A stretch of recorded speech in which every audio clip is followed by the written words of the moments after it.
Have you ever gotten somebody who, when they serve to you, they hit a slice serve, they hit so much side spin that the ball, if it hits, it'll just immediately spin out of your reach. What you do when you handle this shot is you can't let the ball bounce too much. Once it bounces, the more it's in the air, the more spin and trajectory is carrying it out of bounds. Instead of letting it bounce and hitting its peak, you want to take the shot off the rise.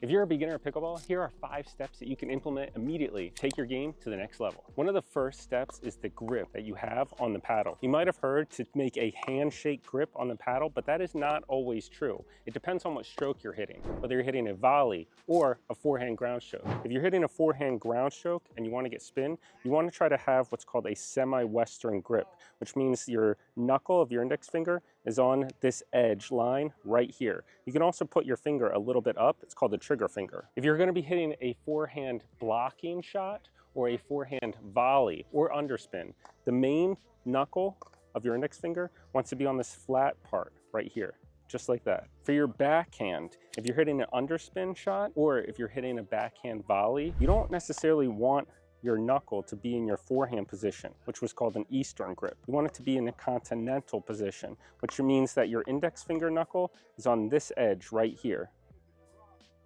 Now, if you're trying to hit a lot of topspin, your index finger, the knuckle, you want to turn it a little bit over so it's on the edge like this. It helps you get the racket face or paddle head pointing down and allows you to hit spin more. Step number 2, after you master the grip, is to master the stroke mechanics. A lot of coaches don't teach the actual mechanics of your stroke, your forehand, backhand. They'll give you tips such as when to dink, when to hit a lob, but they don't teach you how to properly hit a forehand or a backhand. If you master the stroke mechanics, you'll be unstoppable. Now, here's a simplified version how to hit a forehand. For more detailed instruction, check out more of our videos, but here's a simplified, shortened version of how to properly hit a forehand ground stroke. You start in the ready position, both elbows up, you turn and set. A lot of people say tennis is not pickleball, pickleball is not tennis. This isn't true. Watch some of the pros at pickleball and tennis. The strokes are virtually identical. When you turn to hit a forehand ground stroke, your elbow, if you're right-handed, your right arm, your elbow's up. Your left arm is up right in front of it, as if you're dancing with someone. Remember, your grip, semi-western. Paddle, the face of the paddle is pointing outward. From there, you see how my left foot is up on its toe? What you'll do then is you'll drop the paddle and step forward at the same time. So here it is. Drop the paddle, step forward, then you'll make contact and over your shoulder. Keep your eye on the ball. You don't look up until after you've struck. If you look up too early, you're liable to put the ball in the net or put the ball out. So your eyes want to stay at contact point. And from there, you finish up over your shoulder. Don't drop your left hand down either. Here's how it'll look in real time.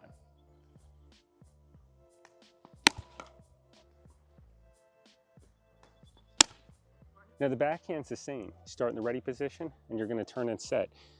If you're hitting a two-handed backhand ground stroke, which odds are you probably are, most pickleball pros hit two-handed. A lot of pros don't hit one-handed. I hit one-handed, but just translates over from my tennis days. If you're hitting two-handed, regardless of two-handed or one-handed, your left elbow is up and your right arm is on the paddle right underneath, okay? You want to make sure that your left elbow is up. You don't want to drop it down. You drop it down, paddle head points up. You're not going to get topspin that way. You want to keep the left elbow up. From there, you drop the racket head down, or paddle head down, paddle face. Paddle's pointing towards the ground. Step forward, swing out, up over your shoulder. Here's how it'll look in real time. Here's a one-handed backhand. If you want to be adventurous and do the one-hander like I do, here's how that goes as well. Turn and set. Remember the grip that you have. Your index finger, your knuckle, is right on this side. That left elbow up. From here, you're going to drop down and step forward, okay? Here's how it looks in real time. The only difference between the finish on the two-hander, remember, keep your eyes down at contact point. The only difference is on the one-hander, when you're swinging out, you swing all the way straight up. You're not going over your shoulder like you are with the two-hander. You're just swinging out and up.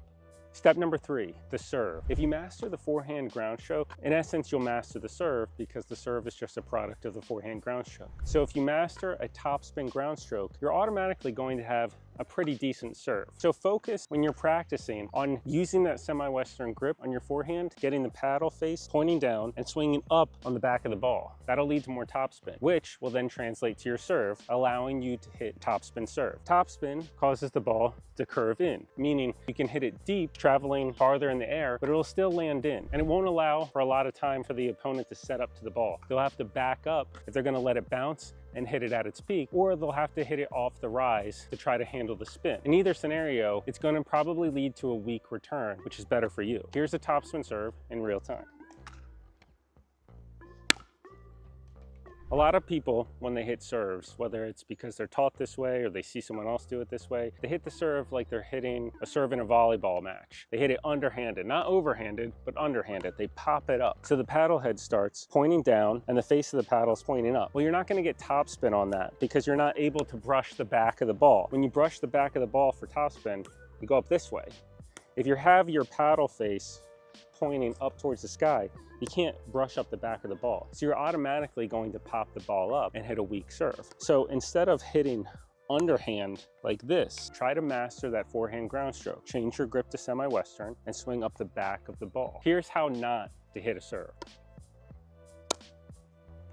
It's a weak serve. If you try to hit it hard, remember the ball's gonna go where the face of the paddle is pointing. If it's pointing up right here, it's gonna go up to the sky. So there's no way to really hit that ball hard other than to pop it up really high, which essentially might send the ball deep, but it's not, there's no spin on it. So it's not gonna, the trajectory of the ball isn't gonna carry it backward. It's gonna land deep and just sit up for a person such as myself to hit a stronger return. Step number 4, the approach shot matters. A lot of coaches will tell you just to rush to the kitchen. Get to the kitchen, get to the kitchen. You just want to go to the kitchen. They're obsessed with the kitchen, but they don't really give any consideration or explanation about the approach shot. If you go to the kitchen behind a weak approach shot, you're liable to get blasted in the face by a pickleball, which isn't pretty. So you want to actually make sure that when you do run to the kitchen, that you do so behind a strong approach shot, whether it's a shot to their knees, it's a shot that makes them scramble, it's a shot to their body, it's some shot that puts them on the defense. If you just hit a rinky-dink lob, a weak shot, and you rush to the kitchen, they're liable just to set up and tee off right on it, okay? And that isn't good for anybody. Now, quick hands, you might be able to volley it back, but at what cost? You're volleying it back with a weak shot, okay? So when you do rush the kitchen, do so with a purpose. Either hit to one of what are considered the safety posts, which is about a foot in from the baseline on each side,